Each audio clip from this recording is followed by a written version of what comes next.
Hey, chiropractors, welcome to Modern Chiropractic Mastery with your host, Dr. Kevin Christie, where we discuss the latest in marketing, business, and professional growth with some of the leading experts in the industry. Hey, docs, welcome back to another episode. Today I've got a great interview with Dr. Manuel Astruc. I've had him on the podcast before where we talked about professional burnout. In this episode, we're actually going to talk about the anxiety and stress of being a healthcare practice owner. Even if you're not a practice owner, someday you want to be or you don't want to be, we do dive into the anxiety and stress of just kind of patient management, right? Like, I think a lot of this topic goes unsaid, but we have patients that come in that are at their worst, they're in pain, they're stressed, they're, sometimes their quality of life is suffering significantly, and we're one of the few people that they talk to about this. And if we're not careful, we take on that anxiety and stress from them. It's hard, especially if you're an empath. But you layer on patient care and managing your team and managing the finances and trying to grow your practice. Like, not everybody has the stomach for all this. And even if you do, how you manage the anxiety of stress of practice is very important. And there are some strategies, and Dr. Astruc is going to discuss that with us. He's very schooled in this and trained as a medical doctor in this side of things. Like, again, our last topic that we had with him was on professional burnout. He works with a lot of entrepreneurs and other doctors on stress management, anxiety, burnout, all those different aspects and plus more. But in this episode, we're going to dive into anxiety and stress.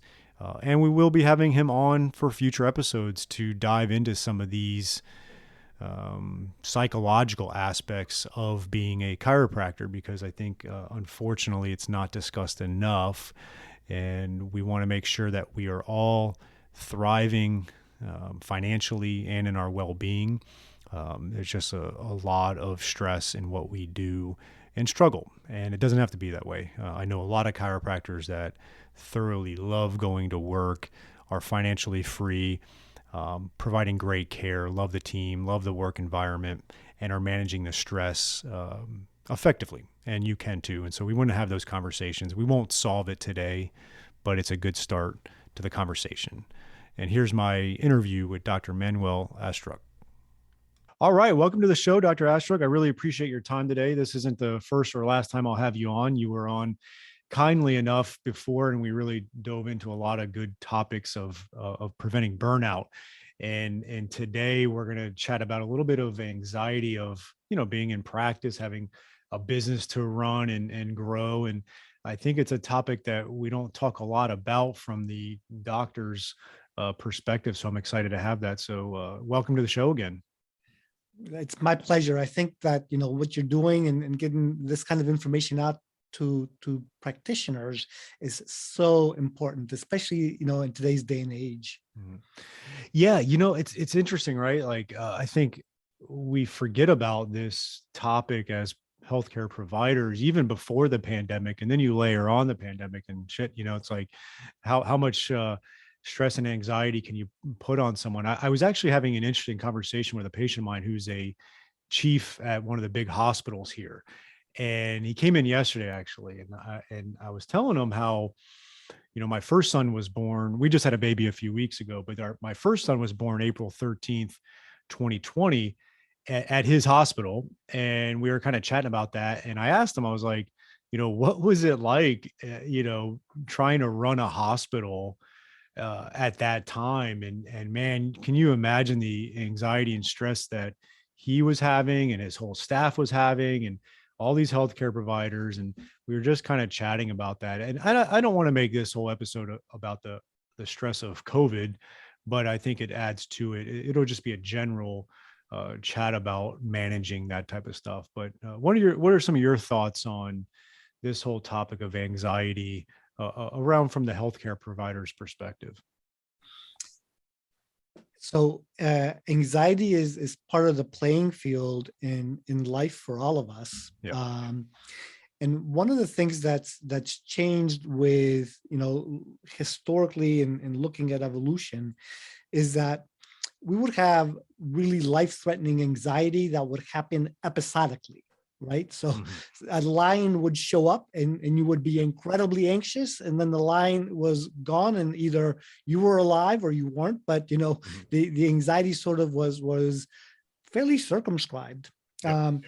And now we're dealing with life with uncertainty, where anxiety, with or without COVID, for business owners, um, we're dealing with that like unrelenting all day long. So whether it's making payroll, whether it's having to hire someone, having to fire someone, a difficult patient, like you name it, every day we're under the gun with anxiety.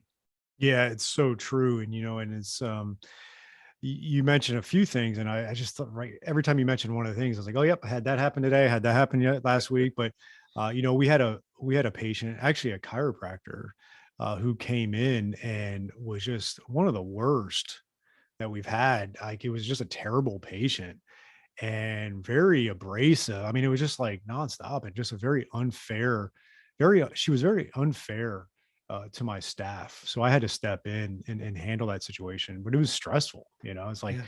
I shouldn't have to talk to some 60-year-old doctor about how to treat my staff. Right. Like, but it fell on me because, I think it should fall on the leader when they start to treat your staff in a certain way, because your staff can only do so much within reason. And so I had to take on that, and it was like stressful. It was like, okay, I got to deal with this, right? Or you have difficult conversations with patients around their anxieties, right? Like, think about all those conversations that you take on with these people that are in a lot of pain, right? So you hit on a few of them, and it's a barrage of potential stress. And it's um unrelenting, right? So Yeah. so the historical pieces were that it would happen, and our stress response, our cortisol response, Mhm. was designed to deal with those bursts of anxiety, and Makes and then you would chill out. Um, and now we're having it chronically. So not uh, only are we feeling anxious, but then we're taking a hit mentally. Like mhm. it's hard to perform well and to think at your best Yep. when you're chronically stressed. Mhm. There's evidence that it affects your frontal lobes and Yep. your ability to think. And then physically it takes a toll. No, it makes um, sense. yeah. Eh, And then another piece for the business owner and for chiropractors, like, who do you talk to about your stress? Like, you don't go to your Mhm. staff and talk about it. Yeah, no. Most of the chiropractic owners are on there, and just business owners in general are on an island, right? And Yep. this, like what you're talking about, becomes like a death by a thousand cuts, where you just get that unrelenting stress. And if I could use an analogy that pertains to at least my profession, is it's like an overuse injury, right? Where you Precisely. get that patient come in with shoulder pain, and they don't have any reason for it, and they come in, it's like, I don't know why it came about, but all of a sudden they get the shoulder injury. It was obviously an overuse injury that happened over time. And that's what it seems like we're dealing with as far as like stress and anxiety. Is it's kind of an overuse injury of just that unrelenting chronic barrage of stress that's being placed on us. Yeah. So question for you. I was having this conversation with my docs. We talked about COVID. That's fine. We'll get to that a little bit too. But there's a lot of economic uncertainty right now, right? It's high inflation, cost of living, cost of running a business is going up. Obviously, with the potential of this World War III going on here, which is so sad what's happening. Obviously, we're a little insulated being in North America, but still it impacts us in different ways. And we deal with even the onslaught of the news of how difficult this situation is. And it's tough. It's tough for the younger chiropractors out there. And I was having this conversation where I was thinking about it. I was 28 when 2008 happened, right? And that was a very stressful time. And I do think there's a lot of chiropractors out there, or a lot of people out there right now that are dealing with stressful times of this economic uncertainty as well. Are you seeing that from your side of things with the professionals and entrepreneurs you're dealing with, where they're getting a lot of economic stress from all these factors? Absolutely, and the uncertainty is high, and people fall into different buckets. There's the ones who are glued to the screen and trying to extract as much information as they can, Hmm. and I think that in many ways they end up with higher levels of anxiety. Yeah. And then there's the ones that sort of recognize what's in my control and what's not, and where do I put the focus, how do I take care of myself Hmm. given whatever's happening with the world. Yeah. um, I remember, so part of my story is that I've been sober for 20 some years, but when I had first started to get sober and I had problems with alcohol, Hmm. and I was a professional, I was a psychiatrist who was taking care of other Yeah. people who had problems. Hmm. um, but one of the things that an old timer in AA told me once is, because I was like complaining about the stresses that I was going through, Yeah. and he said, why don't you keep it simple? Uh, just work the program, not the problem. Uh, yeah. And that was literally a life-saving comment for me at that point, Hmm. because the problems were going to be there, whether I was thinking about them, fretting about them, and they were legit problems. Yep. But the only thing that I had to worry about at that point was like, don't drink and go to a meeting, right? Yep. Keep it Yep. like super simple. That was a Yeah. program for me to run. And it's a little different today, but the same message applies. Hmm. um, what's your program that you're running that keeps you on track and that you need to be doing, and then the problems, like working on them, the world and COVID and everything else, we can get very distracted and obsessed with them, ruminating on them.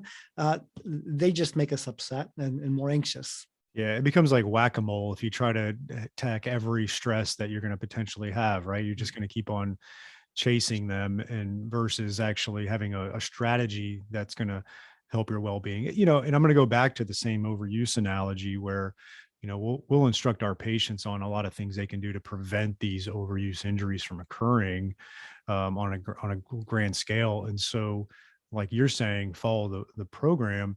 I think we need to start looking at what are the strategies, what are the things you can do to prevent this overuse injury, which is obviously the anxiety and the barrage of it. And I know for me, there's been a few things that I've done. Like I used to be heavy into the news, right? Politics and all that stuff, like heavy into it. And I've just really cut myself off of, I don't watch any news, I don't listen to any news.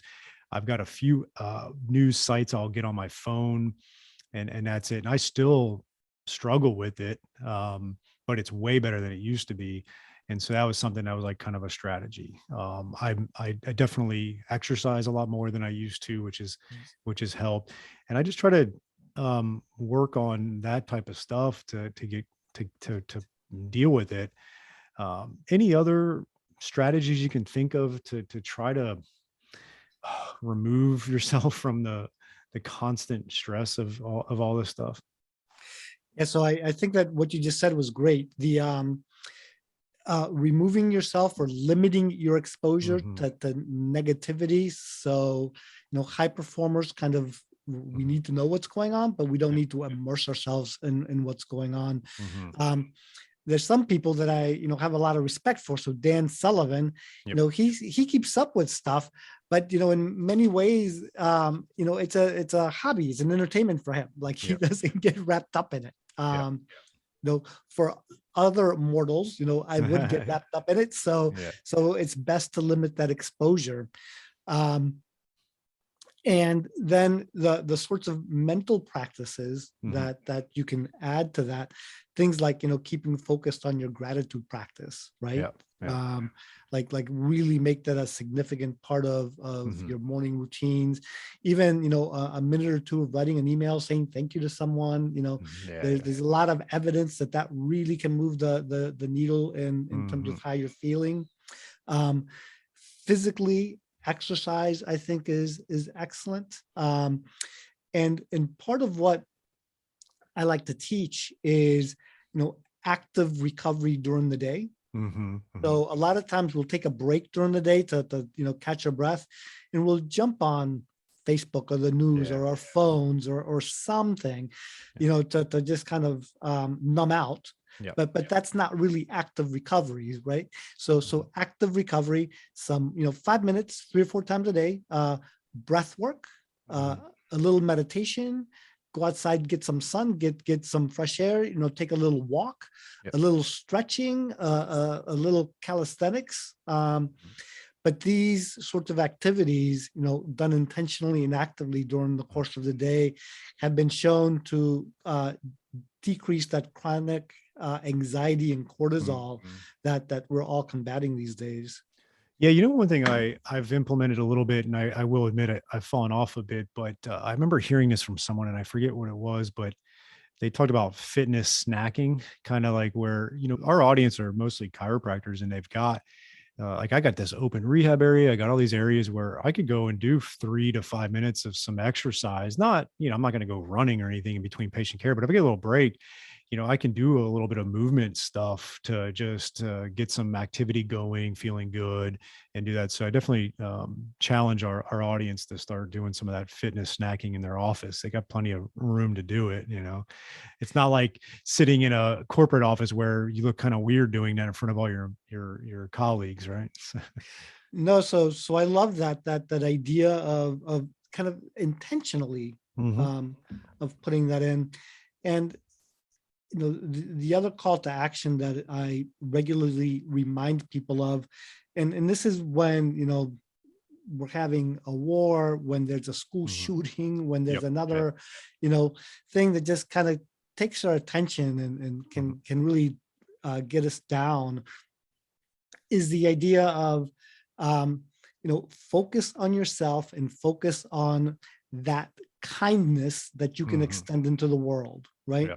So again, it's working your program and showing up as the best representative of yourself and your values and your Mhm. your ethics that you can, and just be that much kinder when you're dealing with patients, your Mhm. family, the cashier, but all these things that go on. It's a good call to action to show up with more kindness. Yeah, it was interesting. I had a a pretty insightful text from a buddy of mine. He had looked at some of his texts with me prior to the Russian invasion of Ukraine, and it was just him bitching about meaningless shit, right? Like just things. And he looked back on, and he's like, man, like after this whole thing went down with Ukraine, I kind of realized how petty some of the stuff was that I was Mm. worried about and complaining about. And it's like, and then you see these stories of what these folks are going through over there, and it puts things in perspective where it's like, okay, like look, there's definitely like I don't want to discount anybody's stress, right? Like everybody has their own stresses and it's real and I get it, but going back to your gratitude aspect is like we do have it very well over here, and I know not everybody has a great situation in North America, but a lot of people comparatively speaking do. And so that's kind of part one of one of the thoughts I had before you and I were going to chat about today. And then the second thing, kind of during our pre-recording, you mentioned Peter Diamandis with Abundance 360. And one of the things that really helped me out probably 5 years ago was reading his book, Abundance. Did you read that? Yeah, Right. absolutely. Right. And like when you read that book, you realize like it's never been better to live on this planet. It's the safest it's ever been. It's ever, like the quality of life, even if it's a bad situation, like it's a really good time to be alive. And the statistics show that. And a book like that really helped me put things in perspective that it's really a good time to be alive. Now there are some challenges, right? There's definitely challenges, but I mean, think about the challenges you had 150 years ago. Like I was thinking about it. We just gave birth to our second son. I was like, how many women died during childbirth 150 years ago? right? Or you'd have 10 kids because you knew 4 of them weren't going to make it to adulthood, right? Like now, if a child dies or pregnancy goes wrong like that, it's a complete shock to the system because it's so rare, right? So I know those are extreme cases, but it's just a good time to be alive, and we need to start realizing that, I think. There's a fascinating researcher, and I'm going to get his name wrong, but I think it's Peter Sablonsky. Mhm. I'll send you the link to him. Yep. But he's a neuroscientist in Stanford, and he does, a part of his lab work in the lab in Mhm. Stanford, and then he does a part of it studying orangutans in Africa. Mhm. And he used to go there like every summer. I think that the pandemic slowed that down, but he studied anxiety and stress Mhm. in these orangutans, and he would compare these two groups. So one group of orangutans, and nothing messes with a group of orangutans, right? So they Yes. don't they don't have a lot of natural predators that they have to deal with.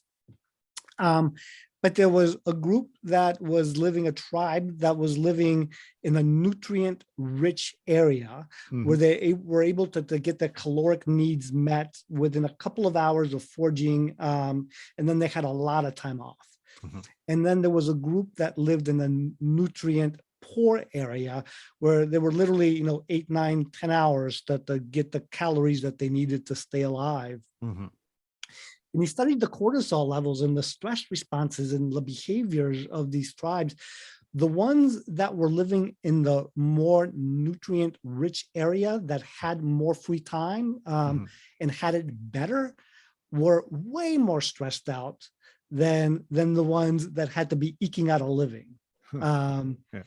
and the reason was that then there was more time for social nonsense, like the hierarchies and the orangutans that were at the top of the heap, and the ones Mhm. that like they'd be dumping on the ones that were lower, and so on, Yeah. and everybody was hyper vigilant for like what was going to be happening, Yeah. like being in an abundant environment actually led to them being more stressed out, which is just Yeah. fascinating. Well, I can see that even as you take the United States, right? Sure. Like, no one's ever had it better, right? Like as a country, as a society, and on probably on the history of the planet, like there's never been a society that's had it better. And again, I understand when I say that not everybody has it great, but just collectively, when you really look at all the facts, but yet we're like constantly Yeah. complaining about like I had a patient tell me about this, which I found very fascinating. He's like, too many people are living in they're not living in gratitude. They're living in this kind of sense of just they're they're upset about everything, right? They're just always upset about the little thing, and they're not focusing on the other stuff. And it's a tough vicious cycle to be in. And again, that doesn't say there's not issues to tackle, Right. obviously, but you got to look at the bright side and obviously make transformations where you can, right? So that's kind of the lay of the land that Hmm. we're dealing with, the fact that we do have it pretty good, Yeah. but then there's the reality of it is very stressful to run a business and to Yeah. be the person that's in charge, right, for keeping Hmm. the lights on for yourself, for your family, and for your employees. Yeah. um, and then showing up, like, no matter what's gone on in your life, showing up for your patients, Yeah. and giving them the best that you have to offer every single day. You don't get a day to Hmm. like just kind of half-ass it, Yeah. like you can't. No. And that's why I think it's important to have the strategies to work on, because no matter what, it's going to be difficult, right? Whenever I always say it's like it's always it's very stressful when you're signing the front of checks, not the back of checks, right? Like when you got to hit payroll and you got to pay all the overhead and all that, and you're signing the front of checks, like there's a lot on the line with that. So you got to make sure that you're um, uh, have some strategies around doing that, and try to avoid the overwhelm. I actually did a solo episode recently on how I've been working on trying to prevent the overwhelm in my life because I got a lot of things going on, and a lot of it's just a lot of introspective things to tackle what I know will, you know, most likely put me in the best position to Yeah. handle that stress. Yes. More things, to kind of add on to tools that we can have in our toolkit. Yep. I think it's incredibly helpful to connect, right? Yeah. So have other business owners that you can talk to, Mhm. because the life of the entrepreneur is incredibly lonely, and Yeah. having intentional, deliberate connections Mhm. with other entrepreneurs is incredibly helpful. All right, Docs, here is a new opportunity for you from Darcy Sullivan of Propel. She is our SEO specialist in helping out many chiropractors with their search engine optimization and making sure Google is finding you and getting you new patients. It's amazing how many new patients chiropractors can get and are getting when they do the SEO right and a few other things. And Darcy is offering a free SEO workshop just for chiropractors, and you can sign up for that at bit.ly/propelmcm. That is bit.ly propelmcm, modern chiropractic marketing, right? And so check out that link. And we're going to have you go over 5 SEO secrets to owning the first page of Google without buying ads. And Darcy's going to give that free workshop, 1 hour, to really help grow your practice and start churning new patients from the ever mighty Google, which is still king in the online marketing. So check that out at bit.ly/propelmcm for the 1 hour free workshop. Hey, Doc, are you moving office spaces, or you're a startup with your own new space, or you're like me where you need renovations because it's starting to look a little worn after about 10 years like ours is? Crossfield's Chiropractic Office Design is here to elevate you wherever you're at, and they're going to help maximize your space and flow. They're going to really help attract and retain patients, and this is going to have a great ROI on your investment when you increase that patient experience. So check out Chiropractic Office Designs by Crossfields, and we have a special link for modern chiropractic marketing listeners, and that is www.chiropracticofficedesign.com/Kevin-Christie. And with that, you're going to have discounts. We're going to have direct links to a mega bundle of free resources, and you can check them out, and you can get 15 of our most popular floor plans, 5-phase checklist for a startup office, 5-point designer checklist to evaluate your current office image, and there's 30% off on all online products when you go to www.chiropracticofficedesign.com/Kevin-Christie. Yeah, I want to touch on that because I was listening to a podcast a couple of weeks ago, and the guest, she was talking about the sense of community, and she was talking about just our society in general, where we live in a very um, it's just against the grain of human nature, where we live in a house that's 4,000 square feet, and it's just you and your family. You don't talk to your neighbors. Your family members live all across the country, and you don't have that community like you did. And or I remember when I visited Cambodia back in 2016, and I went to this village that was, the term dirt poor, right, means came from back in the day when you had dirt floors, right? And these people had essentially dirt floors, and but they all lived in the community, and you could tell like they're all laughing, smiling, socializing. It was just like a social place. And if you probably took the mental health well-being of that village versus, let's say a city in America, I'm sure they're actually probably doing better because they have that sense of community, right? Absolutely. The way that life has changed in the last 50, 75 years in the United States is Mm-hmm. goes completely against what we've been living like, from an evolutionary perspective. Mm-hmm. So that connection, that tribe is completely been, well, for many of us, just kind of displaced. Yeah. And obviously with COVID, it was even worse, which has been Right? part of the psychological struggle that we are still trying to sort through, I'm sure. Right. And to your point about, entrepreneurs having community, obviously that's why you and I love Strategic Coach.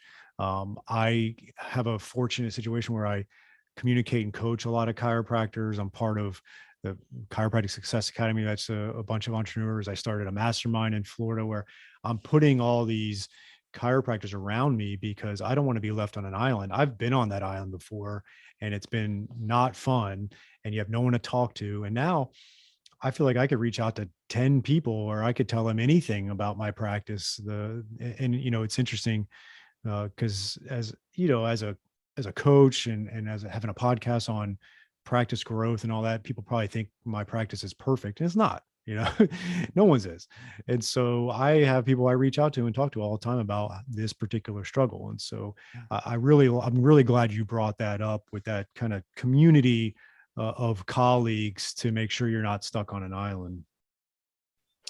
Yeah, I joined Entrepreneurs Organization as well Mhm. recently, which is another great place to be with entrepreneurs from different industries.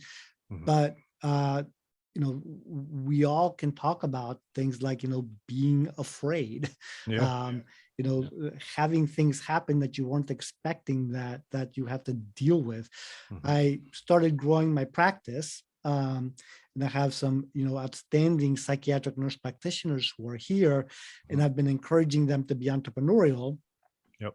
Um, and they are. And all of a sudden, two of them, like they like significantly cut their hours, which like I Mhm. was using that to pay overhead. Yeah. Um, because they're starting a venture that I wish them very well in. Yeah. Um, but that was a curveball that I've got to figure out. Signing the front of the check still. Yeah. Yeah. But those things happen, and Mhm. having a place uh, to talk to kind of figure out what's the program, what's the path forward, what do I do Yeah. next. Yeah. And I think finding that path is important. And I actually I forget where I had it in my Amazon wish list for probably a year, and it's a book called Obvious Atoms. Have you heard of that book? Oh, I have, but Yeah. I don't recall the It, context. Yeah, yeah, it was written in 1916. It's not even like a publication of the book. It's just copies of like the I want to call it an article that was written. It's a short, maybe 40 pages. You can read it in yeah, like a day or two, like it's really quick. And it just talks about this guy who is a copywriter slash business owner, and they called him Obvious Adams because he always just figured out the obvious answer, like, and he just went after that obvious thing.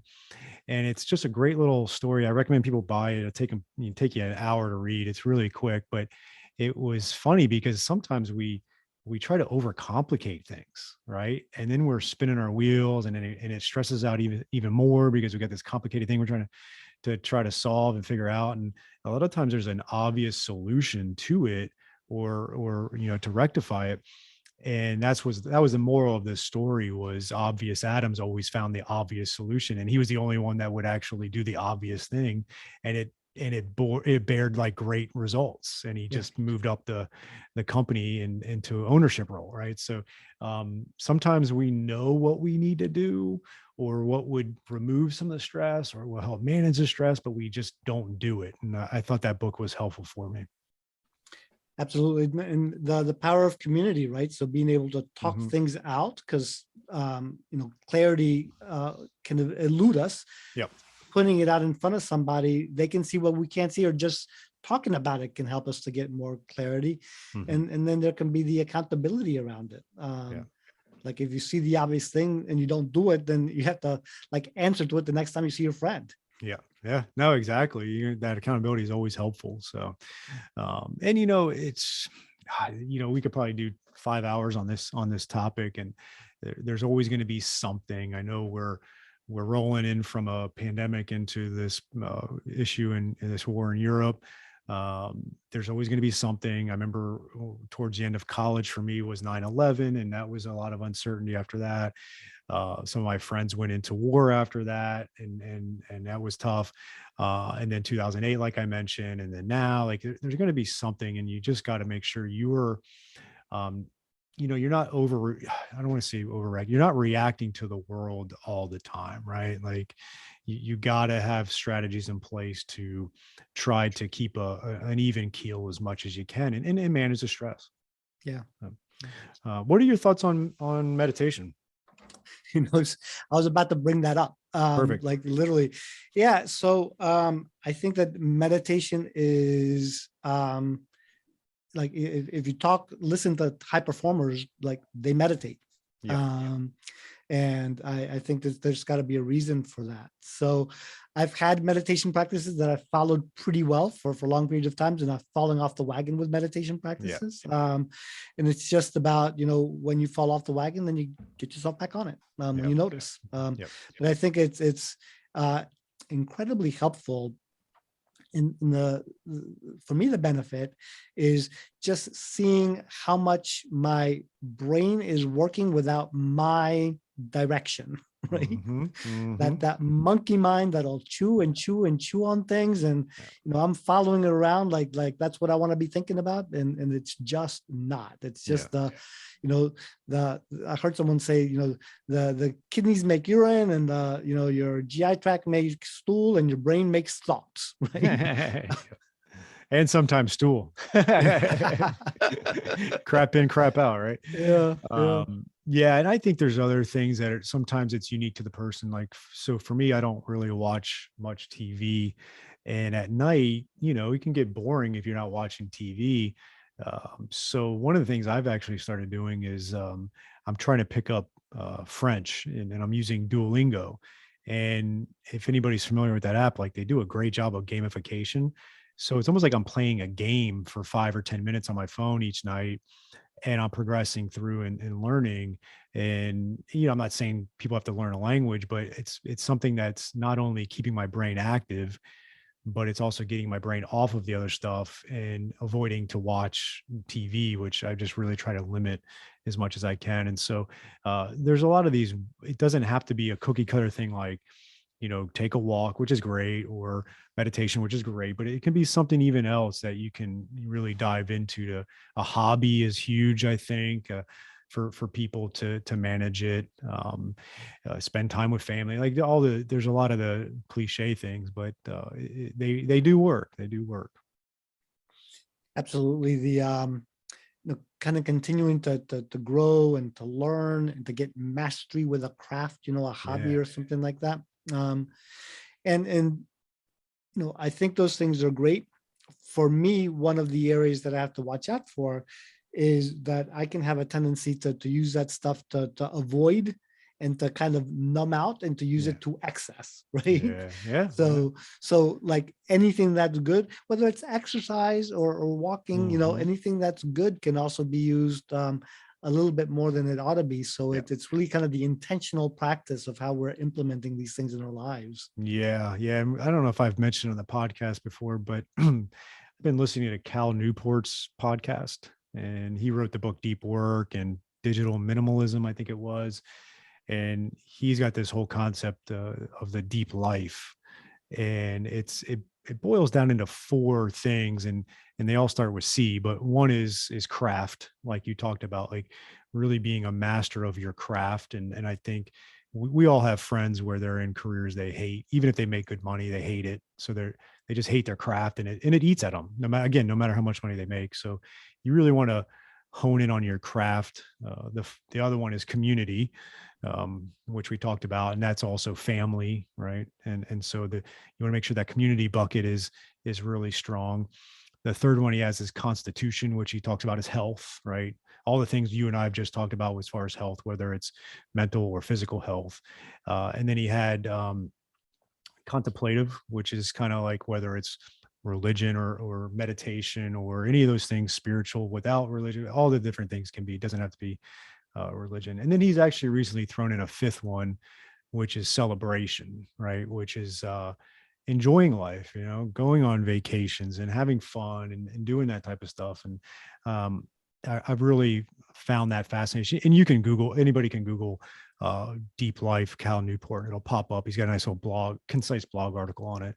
But that's been something I've looked at and started to be a little more introspective. I was like, okay, where am I struggling in those 4 or 5 categories, and how can I improve that, and what can I work towards? Because ultimately I think that's if you feel like you're living a deep life, it prepares you better for all the onslaught of stress that's going to come around. Cause you're doing your part, you're filling those buckets and you're doing your best you can. I think that really helps out a lot of people.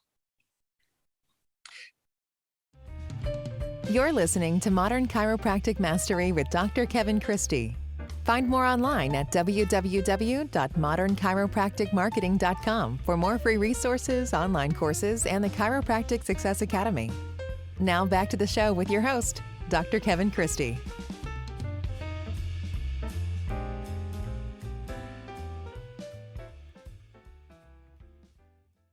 Yeah, so that checks a lot of boxes, right? When you look at those C's, Yeah.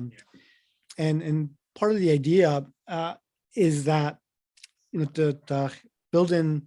So we've got the anxiety. Like you're a business owner, you're going to have anxiety. That's the lay of the land. You got it. But there's no reason why you can't have anxiety that you've managed and still really, what you want to be aiming for is flourishing and happiness, or the deep life. And success is the outcome of all these things, rather than that, first you're successful, then you can flourish and be happy and have a deep life. You put these central concepts in first. And I think you have to, I know for me, a kind of moment of candidness was like, anxiety shows up differently for different people, and you don't realize it. I know in my younger years, in my 20s, and I would say into my early 30s, it represented itself as anger, right? And I think that's from what I've read, that tends to be highly prevalent in males, more so maybe,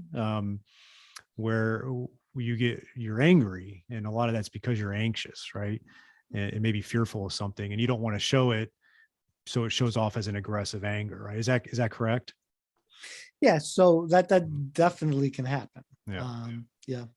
And so, again, that's not gonna be for everybody, but you got to maybe dive into how it does represent itself for that. And then the other thing I remember reading once was that a lot of times if you dwell on the past, you tend to be depressive. If you are thinking too much about the future and the uncertainty of that, you get a little anxious. Is that accurate?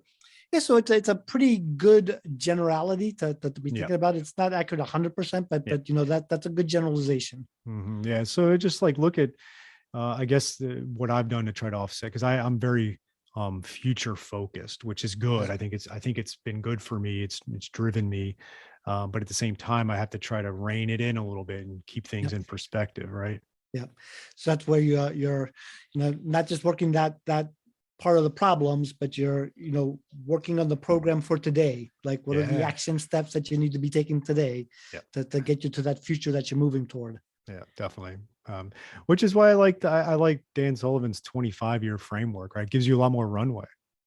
It gives you a tremendous amount of confidence, I think, right? So and it's inspiring. And the idea that small steps taken regularly, when you've got 25 years, you could go from, I'm in New York, from New York to California, you could do that in 25 years, taking a couple of steps every day, right? Yeah, no, it's true. And that's helped me out. And, I was actually having an interesting conversation with a buddy of mine who's my age. He's 42 and doing, gets paid well, does well, but he's anxious around money because he wants to retire at like 55. And as we were going back and forth, I realized the only financial issue you have is you've given yourself such a short runway to put away $6 million for retirement, right? Like, you got, and he has 5 kids too. So it's like, it's going to be really hard to do. It's not like he's making millions of dollars a year. So I was like, you just got to give yourself a longer runway, and then you'll decrease the anxiety around the money, because you don't have a money problem. Like he saves 30% of his income. If you looked at his finances, like you're doing great at 42, but for him, he feels like he's behind because he's trying to retire at 55. Yeah. So the question for me is like, why is he trying to retire at 55? Does he hate what he's doing, or? Well, yes, that's good. He hates the craft for sure. For sure. And that's where that's why you're a professional at this and I'm not, but you're looking at like, what's the underlying why at 55, right? Yeah. Right. So Yeah, what's on the other side of 55 that's going to keep you like juiced up about life. So the another Dan Sullivan, thought has been, if you're doing stuff that you really love doing, and you're working in your unique ability, then you're just starting to get good at 55, 65, 70. Like, what's the deal with retirement? Yeah.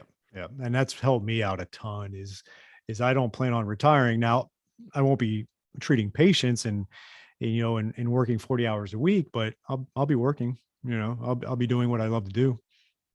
Exactly. So in your unique ability with people that are interesting and fun to work, collaborate with, and you just kind of, spin that out, and the virtuous cycle just gets better and better in the long run. Absolutely. Yeah, definitely. Yeah. Well, Doc, I really appreciate your time again. I know we'll have to do this in a few months again. How can our entrepreneurs and our chiropractors reach out to you if they've got any questions? So my email is Astruc, Astruc, at Manuel, Manuel, Astruc, Astruc.com. And you can also sign up on my website for my morning musings and my weekly newsletter, where I will put in podcasts that I've been curating over the week, Twitter threads that I've been watching that are interesting to me, and put them out once a week for folks. Perfect. And what's the website? It's ManuelAstruc.com. Perfect. I'll put it in the show notes. I really appreciate your insights and your time today. And I think it's conversations we need to keep on having.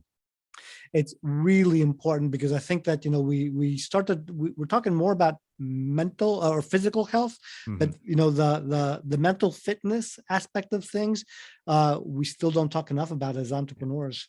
Yeah, we don't. So, all right, Doc, thank you. Right. Take it easy. Thank you. That is it for this week's episode. But before you leave, check us out at www.modernchiropracticmarketing.com for all kinds of free resources, such as blogs and the podcast episodes. We've got online courses. You can check out the Chiropractic Success Academy there, which is an amazing online coaching system for you at a very affordable monthly rate. There's a free online course on the modernchiropracticmarketing.com website, so check that out. If you're interested in some one-on-one coaching, we can do that as well. We have all kinds of resources for you there. And we would also truly appreciate if you could rate and review this podcast if you're getting valuable information out of it. I can't thank you enough, and we'll see you next week.